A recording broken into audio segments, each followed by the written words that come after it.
10वीं कक्षा का तीसरा पाठ है वहारे हमदर्द। यह एक हास्य व्यंग्यात्मक निबंध है और इसके लेखक है घनश्याम अग्रवाल। तो इन्होंने इस पाठ में हमें बताया है कि समाज में किस प्रकार के लोग रहते हैं। कुछ लोग जो होते हैं वह पैसों के बारे में सोचते हैं, कुछ लोग काम के बारे में सोचते हैं, कुछ लोग मेहनती रहते हैं, तो कुछ लोग मेहनत करना जानते ही नहीं। तो इसी प्रकार कुछ लोग ऐसे हमदर्द रहते हैं कि वह हमदर्दी किस प्रकार की है उसे हम समझ ही नहीं सकते। तो ऐसा ही एक पाठ हमारे सामने लेखक ने प्रस्तुत किया है। उस पाठ का स्पष्टीकरण आज मैं आप लोगों को बताने वाली हूं। उस दिन जब मैं पूंजीवादी और समाजवादी अर्थव्यवस्था पर भाषण सुनकर आ रहा था तो सामने से एक कार आ रही थी। भाषण के प्रभाव से मेरी साइकिल को अधिक जोश आया था। कार को गुस्सा अधिक आया, यह मैं निश्चित रूप से नहीं कह सकता, किंतु मेरी साइकिल और वह कार जब करीब आए तो विरोधियों की तरह एक दूसरे को घृणा की नजरों से देखते हुए आपस में जा भिड़े। मैंने खामखा पूंजीवाद और समाजवाद के झगड़े में टांग अड़ाई। फलस्वरूप मेरी टांग टूट गई। दुर्घटना के बाद आज भी इंसानियत कायम है, यह सिद्ध करने के लिए कुछ लोग मेरी तरफ दौड़े। देखो, एक दिन क्या हुआ कि लेखक एक भाषण सुनने के लिए गए थे। पूंजीवाद और समाजवाद। पूंजीवादी इसका मतलब है पैसों के बारे में सोचने वाले, और समाजवादी इसका मतलब है समाज में जो बातें घटती है उसके बारे में सोचने वाले। तो इस प्रकार पूंजीवादी अर्थव्यवस्था और समाजवादी अर्थव्यवस्था क्या है, इस पर भाषण सुनकर जब लेखक वापस लौट रहे थे तब भाषण के प्रभाव से मेरी साइकिल को अधिक जोश आया या कार को गुस्सा अधिक आया, यह मैं निश्चित रूप से नहीं कह सकता। जब लेखक रास्ते पर से जा रहे थे तो सामने से एक कार आ गई और दोनों की टक्कर हो गई, यानी दोनों का एक्सीडेंट हो गया। तो लेखक ने सोचा विरोधियों की तरह एक दूसरे को घृणा की नजरों से देखते हुए आपस में जा भिड़े। लेखक भी और वह कार वाला आदमी भी एक दूसरे की तरफ गुस्से से देख रहे थे। घृणा, तिरस्कार करना, गुस्सा करना। तिरस्कार करना इसका मतलब है मैंने खामखा यानी ऐसे ही मैंने खामखा पूंजीवाद और समाजवाद के झगड़े में टांग अड़ाई। टांग अड़ाना ये मुहावरा है। टांग अड़ाना इसका मतलब है ऐसे ही किसी बात में बोलना। फलस्वरूप मेरी टांग टूट गई। दुर्घटना के बाद आज भी इंसानियत कायम है, यह सिद्ध करने के लिए कुछ लोग मेरी तरफ दौड़े। और जब मेरा एक्सीडेंट हो गया तो कुछ लोग मेरी मदद करने के लिए रास्ते पर दौड़कर आए। तो मैंने सोचा कि आज भी संसार में इंसानियत ये कायम है। आँख खुली तो मैंने अपने आप को एक बिस्तर पर पाया। इर्द गिर्द इसका मतलब है आजू बाजू में कुछ परिचित अपरिचित चेहरे खड़े थे। आँख खुलते ही उनके चेहरों पर उत्सुकता की लहर दौड़ गई। मैंने कराहते हुए पूछा, मैं कहाँ हूं? उत्सुकता, प्रसन्नता, लहर दौड़ना, चेहरे पर प्रसन्नता दिखाई देना। करहाना इसका मतलब है दर्द से मुंह से दुख भरी आवाज निकलना। आंख खुली तो मैंने अपने आप को एक बिस्तर पर पाया। इर्द गिर्द कुछ परिचित अपरिचित चेहरे खड़े थे। लेखक ने कहा देखा कि जब वह होश में आए तो उन्होंने देखा कि आजू बाजू में बहुत सारे लोग खड़े थे। उन लोगों में से कुछ जान पहचान के थे, कुछ जान पहचान के नहीं थे। और जैसे ही मैं होश में आया तो सबके चेहरे पर प्रसन्नता की लहर दौड़ पड़ी। और मैंने दर्द से पूछा कि मैं कहाँ हूं। आप सार्वजनिक अस्पताल के प्राइवेट वार्ड में हैं। आपका एक्सीडेंट हो गया था, सिर्फ पैर का फ्रैक्चर हुआ है, अब घबराने की कोई बात नहीं। तो लेखक को बताया गया, उनके परिचित लोगों ने बताया कि आपका एक्सीडेंट हो गया था, आपका अपघात हो गया था, आपका पैर जो है वह फ्रैक्चर हुआ था, मगर अब घबराने की कोई बात नहीं है। आपको अस्पताल में लाया गया है और आप अभी सही ढंग से इस अस्पताल में है। एक चेहरा इतनी तेजी से जवाब देता है, लगता है मेरे होश आने तक वह इसलिए रुका रहा। अब मैं अपनी टांगों की ओर देखता हूँ। मेरी एक टांग अपनी जगह पर सही सलामत थी और दूसरी टांग रेत की थैली के सहारे एक स्टैंड पर लटक रही थी। देखो, लेखक ने देखा, उनका ध्यान जब अपनी टांगों की तरफ गया तो उन्होंने देखा कि एक टांग जो थी वह सही सलामत थी, अच्छी थी, मगर दूसरी जो टांग थी वह रेत की थैली के सहारे एक स्टैंड पर लटकी हुई थी। क्यों लटकी हुई थी? क्योंकि वह फ्रैक्चर थी। इसलिए मेरे दिमाग में एक नए मुहावरे का जन्म हुआ, टांग का टूटना। यानी सार्वजनिक अस्पताल में कुछ दिन रहना, सार्वजनिक अस्पताल का ख्याल आते ही मैं कांप उठा। तो लेखक के मन में जब सार्वजनिक अस्पताल का ख्याल आया तो वह घबराने लगे, क्योंकि आपको पता है कि अस्पताल के भी दो प्रकार है, एक है प्राइवेट अस्पताल और दूसरा है सार्वजनिक अस्पताल। तो सरकारी अस्पताल हम उसे कहते हैं।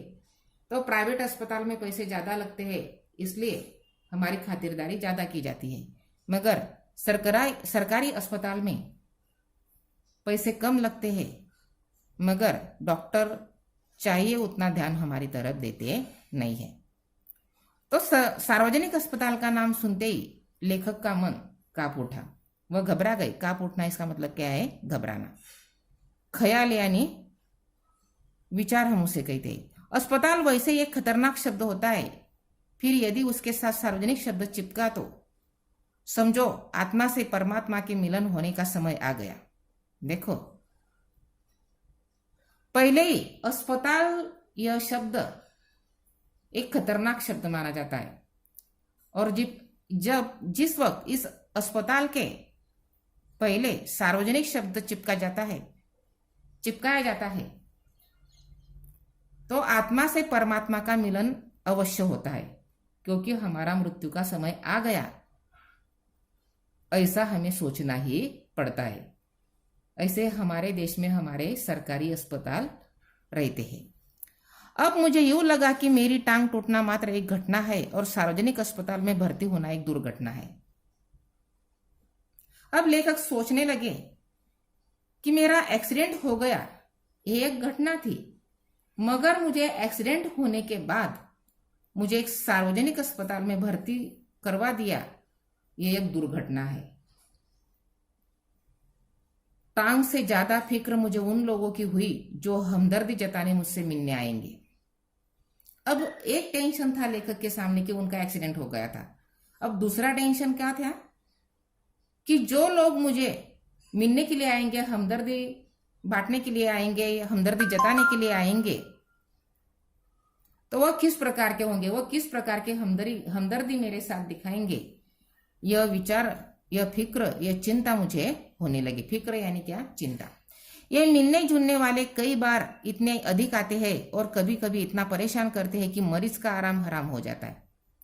क्योंकि लेखक को इस बात का टेंशन था कि मेरा एक्सीडेंट हो गया, ये तो ठीक है, मगर जब कभी कभी इतने लोग मिलने के लिए आते हैं कि आराम भी सही ढंग से हो नहीं पाता। इसलिए यदि मुझे मिलने के लिए कोई हमदर्द न आए, कोई लोग नहीं आएंगे तो चलेगा। जिसकी मरीज को खास जरूरत होती है, जनरल वार्ड का तो एक नियम होता है कि आप मरीज को एक निश्चित समय पर आकर ही तकलीफ दे सकते हैं, किंतु प्राइवेट वार्ड यह तो एक खुला निमंत्रण है कि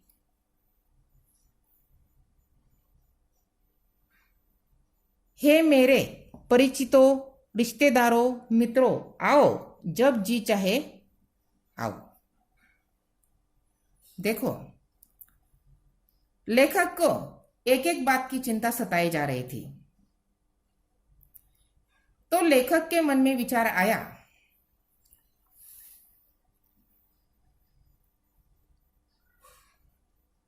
कि एक बात तो सही है कि यदि प्राइवेट वार्ड रहता है तो प्राइवेट वार्ड में हम जो लोग मिलने आते उसे कह सकते हैं कि अभी मरीज आराम कर रहा है, आप मिलने के लिए नहीं जा सकते।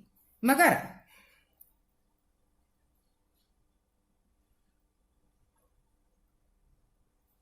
जब हम सार्वजनिक जो विभाग रहता है वहां पर हम किसी कुछ नहीं कह सकते। कोई भी परिचित आ सकता है, कोई भी रिश्तेदार आ सकता है, कोई भी मित्र आ सकता है और जी चाहे जब तक बैठता है, बातें करता है और उसके मन में आता है तब वह निकल जाता है। समय का कोई बंधन नहीं रहता, समय की कोई पाबंदी नहीं रहती। अपने सारे बदले लेने का यही एक वक्त होता है और जो लोग मिलने के लिए आते हैं उसमें से कुछ खराब स्वभाव वाले भी लोग रहते हैं। कुछ लोग बदला लेने के लिए भी देखने के लिए आते हैं कि अच्छा हुआ उसका एक्सीडेंट हो गया, और उस पर हंसने के लिए भी कुछ लोग मिलने के लिए जाते हैं, ऐसा लेखक का कहना है। बदले का बदला और हमदर्दी की हमदर्दी, मिलने वालों का ख्याल आते ही मुझे लगा मेरी दूसरी टांग भी टूट गई। और जब यह विचार जब लेखक के मन में आया तो लेखक ने सोचा कि एक टांग तो मेरी टूट ही गई है, मगर मेरी दूसरी टांग भी अभी टूट गई, क्योंकि बहुत अलग अलग किस्म के लोग मुझे मिलने के लिए आने वाले हैं। मुझसे मिलने के लिए सबसे पहले वे लोग आए जिनकी टांग या कुछ और टूटने पर मैं कभी उनसे मिलने गया था। देखो, पहले लेखक को मिलने के लिए कौन से लोग आए? जो अच्छे स्वभाव वाले थे कि लेखक उन्हें देखने के लिए गए थे अस्पताल में, वह लोग लेखक को देखने के लिए आए। मानो वे इसी दिन का इंतजार कर रहे थे कि कब मेरी टांग टूटे और कब वे अपना एहसान चुकाए। इनकी हमदर्दी में यह बात खास छिपी रहती है कि देख बेटा, वक्त सब पर आता है। देखो, लेखक का कहना है कि कुछ हमदर्द ऐसे रहते हैं, वह देखने के लिए हमें आते क्यों आते हैं कि कभी ना कभी किसी का भी वक्त आ सकता है। कल हमारा वक्त था, आज तुम्हारा वक्त है। यानी सिर्फ नाम रखने के लिए, हंसने के लिए लोग हमें देखने के लिए आते, हमारा दुख दर्द बांटने के लिए लोग हमारे पास आते नहीं है। दर्द के मारे एक तो मरीज को वैसे ही नींद नहीं आती, यदि थोड़ी बहुत आ भी जाए तो मिलने वाले जगा देते हैं। खास करके वे लोग जो सिर्फ औपचारिकता निभाने आते हैं, इन्हें मरीज से हमदर्द नहीं होती, ये सिर्फ सूरत दिखाने आते हैं। ऐसे में एक दिन मैंने तय किया कि आज कोई भी आए, मैं आंख नहीं खोलूंगा, चुपचाप पड़ा रहूंगा। ऑफिस के बड़े बापू आए और मुझे सोया जानकर वापस जाने के बजाय वे सोचने लगे कि यदि मैंने उन्हें नहीं देखा तो कैसे पता चलेगा कि वे मिलने आए थे। अतः उन्होंने मुझे धीरे धीरे हिलाना शुरू किया। फिर भी जब आंख नहीं खुली तो उन्होंने मेरी टांग के टूटे हिस्से को जोर से दबाया। मैंने दर्द के मारे कुछ चीखते हुए जब आंखें खोली तो वे मुस्कुराते हुए बोले, कहिए अब दर्द कैसा है? देखो, अस्पताल में हमें किस प्रकार के लोग मिलने के लिए आते हैं, एक सुंदर उदाहरण लेखक ने हमें इस पैराग्राफ में बताया है। लेखक ने कहा कि एक दिन क्या हुआ कि मैं अस्पताल में सोया हुआ था, आराम कर रहा था। तभी ऑफिस के एक बड़े बाबू आ गए और उन्होंने जब देखा कि वह जो लेखक है वह सोए हुए हैं, तो वह वहीं पर खड़े रहे। कुछ देर के बाद भी जब लेखक जो है वह नहीं जगे, तो उन्होंने धीरे धीरे उन्हें हिलाना शुरू कर दिया। और फिर भी जब उनकी आंख नहीं खुली तो उन्होंने जिस टांग का एक्सीडेंट हुआ था उस टांग के टूटे हुए हिस्से को जोर से दबाया, और ऐसा करते ही लेखक के मुंह में से एक जोर की चीख निकल पड़ी। तो यह उदाहरण लेखक ने क्यों बताया है? क्योंकि हमदर्द ऐसे भी रहते हैं कि दूसरों को दर्द देने में उन्हें मजा आता है। ऐसे भी हमदर्द समाज में रहते हैं। मोहल्ले वाले अपनी फुर्सत से आते हैं। उस दिन जब सोनाबाई अपने 4 बच्चों के साथ आई तो मुझे लगा कि आज फिर कोई दुर्घटना होगी। देखो, पहले हमारे ऑफिस के लोग आते हैं, बाद में हमारे कुछ परिचित जो है संबंधी वह हमें देखने के लिए आते हैं, मगर मोहल्ले वाले जो हमारे आजू बाजू में रहते हैं वह हमें फुर्सत से देखने के लिए आते। फुर्सत से इसका मतलब क्या है कि जब उन्हें टाइम मिलता है तब वह देखने के लिए आते हैं। उस दिन सोनाबाई भी वह अपने 4 बच्चों के साथ आ गई लेखक को देखने के लिए। आते ही उन्होंने मेरी ओर इशारा करते हुए बच्चों से कहा, ये देखो चाचा जी। उनका अंदाज कुछ ऐसा था कि चिड़ियाघर दिखाते हुए बच्चों से कहा जाता है, ये देखो बंदर।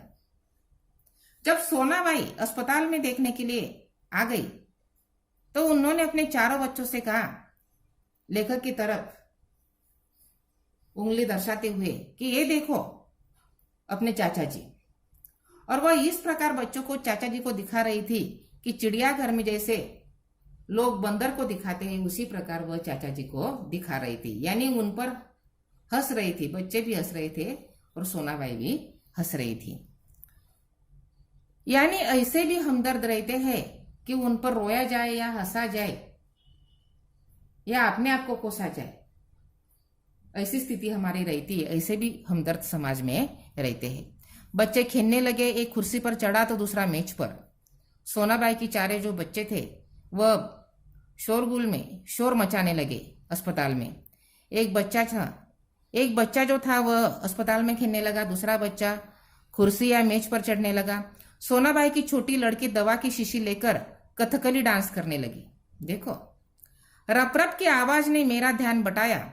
क्या देखता हूं कि सोनाबाई का एक लड़का मेरी टांग के साथ लटक रही रेती की थैली पर बॉक्सिंग की प्रैक्टिस कर रहा था। यह है हमदर्द। यानी सोनाबाई के जो 4 बच्चे थे वह चारों के चारों अपने काम में लग गए थे।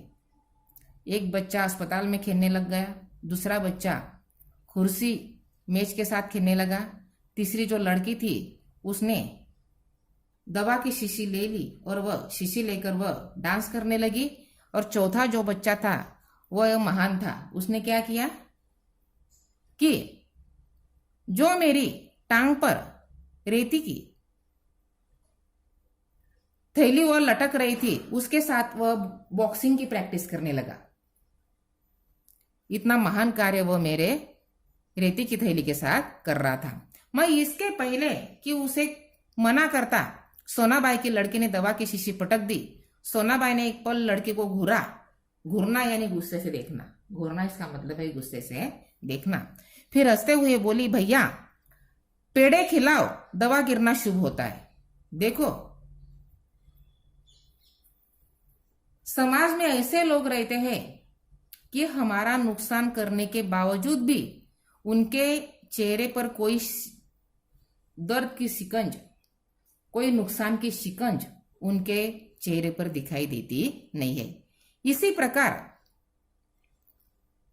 जब सोनाबाई के लड़के ने वो जो दवा की शीशी थी उसे फोड़ डाला, फिर भी सोनाबाई ने हंसते हुए कहा, भैया दवा गिरना शुभ होता है, क्योंकि जब दवा ही नहीं तो बीमारी कहाँ रहेगी। दवा गायब तो बीमारी भी गायब। और इस प्रकार इसके 2 घंटे बाद सोनाबाई गई, यह कहकर कि फिर आऊंगी। मैं भीतर तक कांप गया। और 2 घंटे के बाद जो उनकी पड़ोसन थी वह निकल गई और जाते वक्त उसने कहा कि मैं फिर से आपको मिलने के लिए आऊंगी। और यह शब्द सुनते ही वह उनका जो मन था वह इतना घबरा गया कि वह भय से वह कांपने लगे। कुछ लोग तो औपचारिकता निभाने की हद कर देते हैं। हद करना इसका मतलब है किसी बात पर हम विश्वास नहीं करते, उस बात पर भी हमें विश्वास करना पड़ता है। सरहदें तोड़ना, विशेषकर वे रिश्तेदार जो दूसरे गांव से मिलने आते हैं। ऐसे में एक दिन एक टैक्सी कमरे के सामने आकर रुकी। उसमें से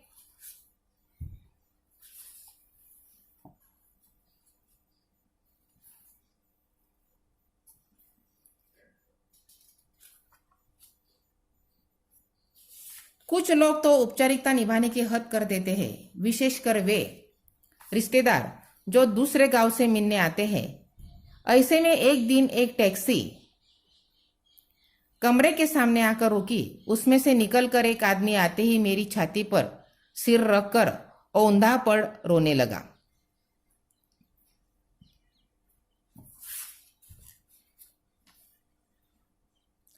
औंधा इसका मतलब है उल्टा। औंधा इसका मतलब है उल्टा। हाय, तुम्हें क्या हो गया?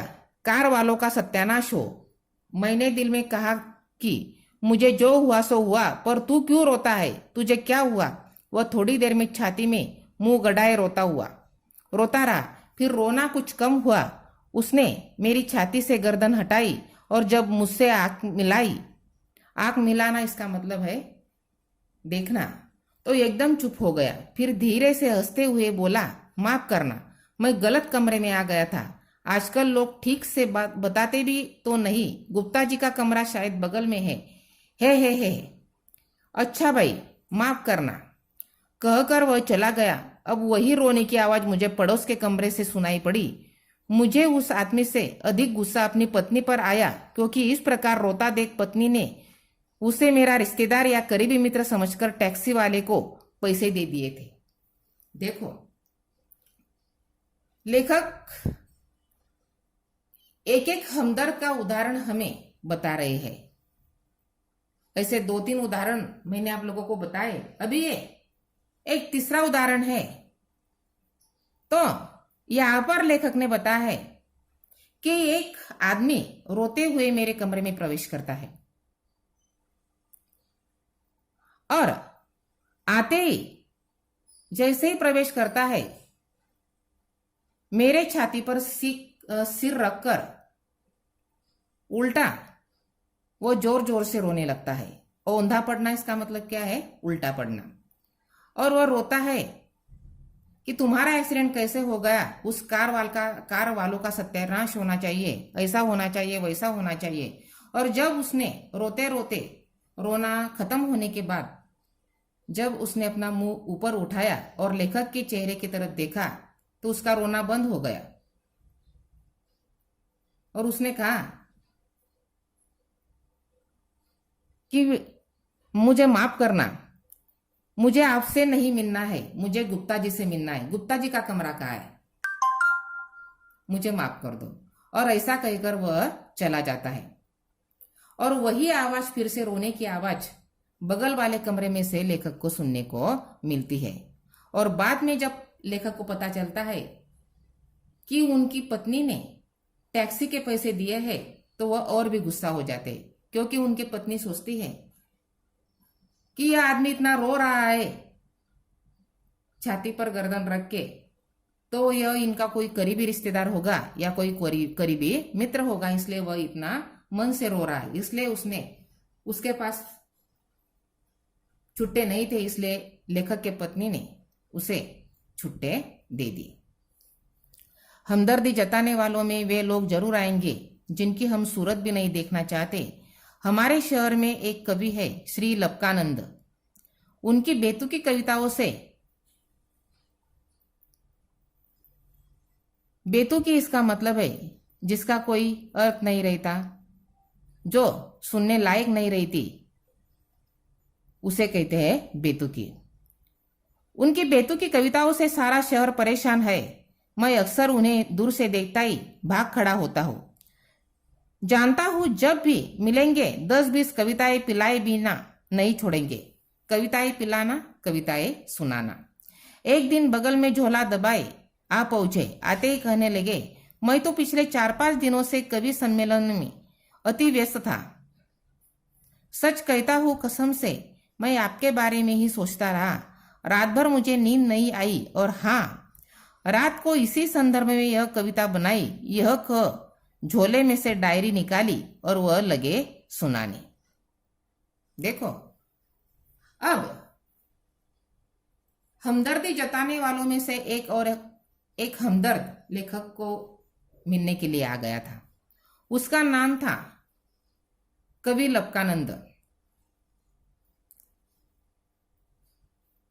उनकी जो कविताएं है, उनकी वजह से सारा जो संपूर्ण शहर था वह परेशान था, क्योंकि ऐसी अर्थहीन कविताएं वो लोगों को सुनाते थे कि लोग उन्हें देखकर ही भाग जाते थे। मैं हमेशा उन्हें देखकर भाग खड़ा रहता था, मगर आज मैं भाग नहीं सकता था, क्योंकि वह मुझे अस्पताल में वो देखने के लिए आए थे। तो उन्होंने कहा कि मैं रात भर आपके बारे में सोचता था। मैं आपसे मिलने के लिए मुझे लेट हो गया, क्योंकि मैं 4-5 दिन से कवि सम्मेलन में व्यस्त था, इसलिए मैं आपको मिलने के लिए नहीं आ सका। मगर रात भर में मैंने आपके ऊपर एक कविता तैयार की है और वह एक कविता वह सुनाने लगे। वह कविता कैसी थी देखो। असम की राजधानी है शिलोंग, मेरे दोस्त की टूट गई है टांग, मोटर वाले तेरी ही साइड थी रॉन्ग।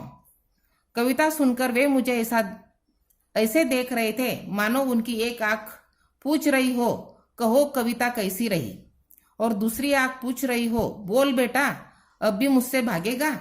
मैंने जल्दी से चाय पिलाई और फिर कविताएं सुनाने का वादा कर बड़ी मुश्किल से विदा किया। देखो, उन्होंने कविता कैसी बनाई। असम की राजधानी है शिलांग, मेरे दोस्त की टूट गई है टांग, मोटर वाले तेरी ही साइड थी रॉन्ग।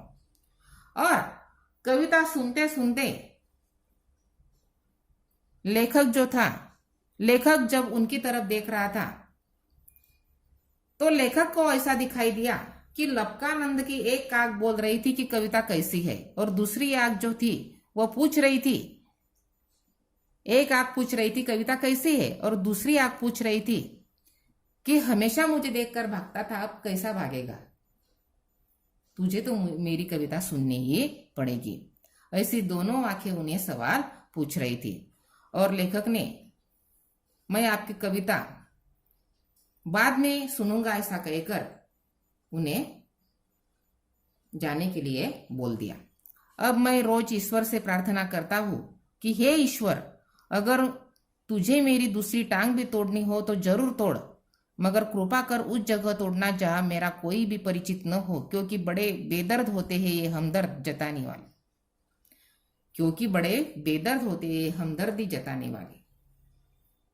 लेखक ने सिर्फ ईश्वर से एक ही प्रार्थना की। प्रार्थना क्यों की? क्योंकि लेखक को इतने सारे लोग मिलने के लिए आए, मगर हर एक आदमी जो था वह अलग अलग स्वभाव का था। लेखक की दुख दर्द समझने वाला, उसका दुख दर्द बांटने वाला कोई भी नहीं था। तो इसलिए उन्होंने ईश्वर से प्रार्थना की, हे ईश्वर, मेरी यदि दूसरी टांग भी तुम्हें तोड़नी है तो तुम तोड़ सकते हो, मगर एक बात का ख्याल रखना, एक बात का ध्यान रखना कि ऐसा कोई भी आदमी नहीं आना चाहिए कि वह मेरे बारे में नहीं सोचता हो और मेरे दर्द के बारे में सोचता नहीं हो, क्योंकि ये जो हमदर्द रहते हैं बड़े बेदर्द रहते, इन्हें किसी से कुछ लेना देना नहीं रहता। और इस प्रकार यहाँ पर हमारा जो पाठ है वह समाप्त होता है।